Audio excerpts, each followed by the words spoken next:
Hello everyone, my name is Dr. Isu Kumar Singh. I completed my BMS from Sri Janan Saraswati Ayurveda College. Today my topic is I will discuss about the varicocele and varicose vein both. दोनों एक type का दोनों का correlation और physiology pathology same ही है। अगर किसी भी वेन में एबनॉर्मेलिटी आती है तो अकॉर्डिंग टू लोकेशन उसका नाम अलग है। जैसे कि अगर काफ मसल्स में प्रॉब्लम होती है तो इसको अपन वेरिकोज वेन बोलते हैं। लेकिन सेम सेम वेन जैसे कि स्क्रोटम से रिलेटेड आ गई, एपिडाइमिस से रिलेटेड आ गई, तो उसको हम वेरिकोसिल बोलते हैं। इसको हम आयुर्वेद में सिराज ग्रंथि से कोरिलेट करते हैं। तो इसमें मेनली प्रॉब्लम होता क्या है कि जो वेंस के जो वाल्व होते हैं वो वाल्व वीक पड़ जाते हैं। इस वजह से जो ब्लड को नीचे जाना चाहिए और फिर वापस ऊपर आना चाहिए। नीचे तो हार्ट पंप कर देता है ब्लड को, लेकिन नीचे के ब्लड ऊपर नहीं आ पाते हैं। इस वजह से वो प्रॉब्लम स्टार्ट हो जाती है। तो इस वजह से वहाँ ब्लड जो है एक्यूमुलेट होने लगता है। इस वजह से वहाँ के जो आसपास जो वेंस होते हैं काफ़ी इन्फ्लामेशन हो जाता है। इस वजह से वो वेरिकोज वेन भी होता है, वेरिकोसिल भी होता है। तो varicose vein mainly old age में देखा गया है। ये होता नॉर्मली उन लोगों को है जो काफ़ी जैसे कि स्टाफ वर्क है या फिर कंडक्टर वर्क करते हैं, जो एक जगह पे काफ़ी देर तक खड़े रहते हैं, जिनका लॉन्ग स्टैंडिंग जॉब होता है, जैसे नर्सेज होते हैं और पुलिस वर्क या ट्रैफिक पुलिस। ये सब काफ़ी लोगों में देखा गया है, ऐसे लोगों में। और दूसरा वेरिकोसिल आजकल यंगर में काफ़ी देखने को मिला गया है। जैसे कि आजकल 18 ईयर्स को भी हो सकता है और 60 प्लस ईयर्स के मेल को भी हो सकता है। तो ये मेनली होने का रीज़न यही है कि आज स्टूडेंट में होने का रीज़न ये है कि काफ़ी देर तक लॉन्ग टाइम तक बैठ के पढ़ते हैं। और ओल्ड एज में होने का एक वन ऑफ द रीज़न ये है कि वाल्व वीक हो जाती है अकॉर्डिंग टू एज।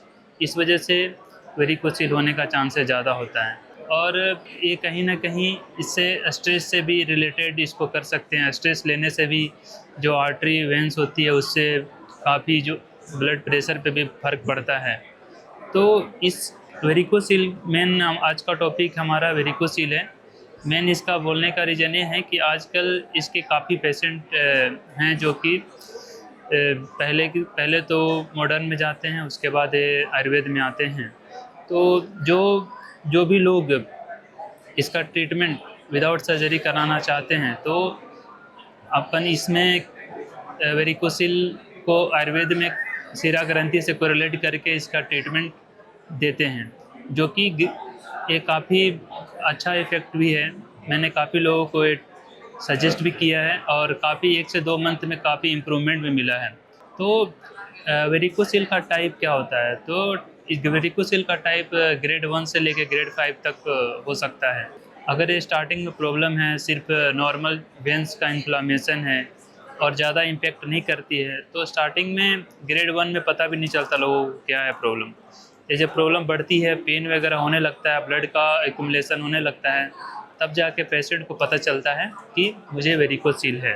तो वेरिकोसिल का मेन कारण यही है कि आजकल का जो लाइफ स्टाइल है, लोग स्ट्रेच बॉडी को उतना योगा एक्सरसाइज नहीं करते हैं। इस वजह से काफ़ी मतलब स्टैटिक जॉब है, इस वजह से उन लोगों को ये चीज़ें होती है। और इसका कॉम्प्लिकेशन यही है कि इसमें इनफर्टिलिटी तक की भी केसेज आती हैं। पहले तो क्या होगा कि इसमें जैसे कि जब भी वेरिकोसिल होता है तो नॉर्मली पेन होता है लेफ़्ट साइड में, लेफ़्ट टेस्टिज में ज़्यादा पेन होता है मैक्सिमम 99% केसेज में। और राइट में भी होने का चांस है, लेकिन वो बहुत कम देखने को मिला गया है क्योंकि दोनों का ब्लड सर्कुलेशन का पैथोलॉजी अलग है। तो मेनली देखा जाता है कि जो लेफ़्ट टेस्टिज होता है, इसका मेन सिम्टम यही है कि लेफ़्ट टेस्टिज में पेन बहुत ज़्यादा होगा और बाद में अगर प्रॉब्लम बढ़ती है तो हैंगिंग भी हो सकती है टेस्टिज में। इस वजह से पता तब चलता है जैसे कि अगर ये प्रॉब्लम बढ़ जाती है तो इसमें लोगों को ईडी से रिलेटेड भी प्रॉब्लम होती है, प्रीमैच्योर इजैकुलेशन भी होती है। तो तब जाके वो जब काफ़ी सिम्टम बढ़ जाती है तब लोग आते हैं। तो मेनली इसमें अपन टेस्ट जैसे कन्फर्मेशन टेस्ट किससे करेंगे, तो कंफर्म करने के लिए सबसे पहले हम अल्ट्रासाउंड कराएंगे उसका।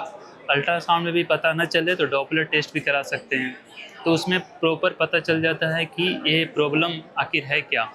वेरिकोसिल में कंडीशन कौन सा है, मतलब ग्रेड 1 है, ग्रेड 2 है, तो इस वजह से उसके बाद अपन इसमें ट्रीटमेंट क्या देते हैं। तो सबसे पहले तो बॉडी का शोधना करना होता है, क्योंकि ये पूरा प्रॉब्लम जो है शिरा ग्रंथि से रिलेटेड है। इसमें सबसे पहले जो है ब्लड को प्यूरिफाई करेंगे, तब जाके वहाँ का जो ब्लड जो एक तरीके से एक्यूमुलेट हुआ है, जो मतलब जो जम गया है वहाँ पे, तो उसको रक्त शोधना करके वहाँ के ब्लड को अच्छे तरीके से पास ऑन कराएंगे। जैसे कि इसमें नॉर्मली मंजिस्टा वगैरह यूज करते हैं और आरोग्यवर्धनी भी दे सकते हैं। इससे क्या होता है कि वेंस जो होते हैं वहाँ के वेंस, तो जो ब्लड एक्यूमुलेट हो गए हैं तो उसको काफ़ी हद तक इसको ठीक कर सकते हैं स्टार्टिंग में। और इसमें कुछ मेडिसिन जैसे कि अगर ग्रंथि बहुत ज़्यादा बढ़ गया हो तो इसमें कंचनार गुगुल भी दे सकते हैं, अकॉर्डिंग टू अगर पर्सन का कफज प्रकृति है, अगर कफज सिम्टम दिख रहा है तो आप दे सकते हैं। और इसमें अगर इन्फेक्शन ज़्यादा बढ़ गया तो चंद्रप्रभावटी यूज कर सकते हैं। पेन ज़्यादा है तो किशोर गुगुल भी दे सकते हैं। तो सबसे पहले अपने को जो शरीर का जो शोधना है वो करेंगे, या तो विरेचना करा के करें, और नॉर्मली विरेचना देते हैं अभिपति चूर्ण से 3-4 दिन के बाद। उसके बाद अपन शोधना मेडिसिन जैसे कि मैंने आपको बताया, चंद्रप्रभावटी, किशोर गुगुल, यहाँ तक कि वृद्धि वाटिका भी दे सकते हैं अगर हैंगिंग ज़्यादा हो रहा है। एपिडिडाइमिस में जैसे कि जिसे इंग्वाइनल हर्निया का भी केस इसमें दिखने को मिलता है, तो इसमें हम ये सब मेडिसिन को यूज करते हैं। और एक मंजिस्टा भी यूज करते हैं। कुछ पेटेंट मेडिसिन जैसे विस्कोवास, वेरिकोना टैबलेट भी आती है जो कि इसमें अच्छा काम करती है। तो जो ट्रीटमेंट हम वेरिकोज वेन में देते हैं वही ट्रीटमेंट हम इसमें भी देते हैं। तो नॉर्मल कोरिलेशन एक जैसा ही है दोनों का। तो इसमें अगर ग्रेड 1 से ग्रेड 2 तक प्रॉब्लम है तो हम इसे आयुर्वेद में ठीक कर सकते हैं। काफ़ी केसेज हमने ठीक भी किया है इसमें। अगर ग्रेड 3 से ग्रेड 4 तक जाती है ये प्रॉब्लम तो इसमें हम फिर सर्जरी के लिए सजेस्ट करते हैं।